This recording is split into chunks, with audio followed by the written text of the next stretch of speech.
Суицидте ата-эне көп убакыт бөлбөйт деп айтып атабыз, бирок ата-эне деле балдар үчүн эртеден кечке чейин жумушта жүрөт. Баласына деле убакыт бөлөйүн дегиси келет, бирок ошо жумушка байланыштуу эртеден кечке чейин үйдө болуп баласын карай албайт.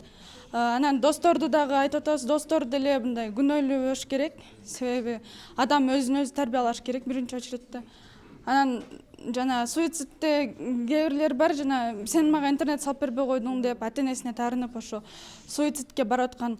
Ата-энеси деле өз баласына болгон бардык мүмкүнчүлүктөрүн, бала каалаган нерсенин баарын коюп бергиси келет, бирок ата-энеге өзү таарыныш керекпи?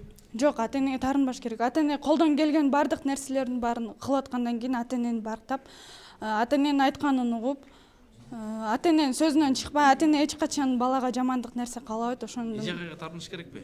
жок.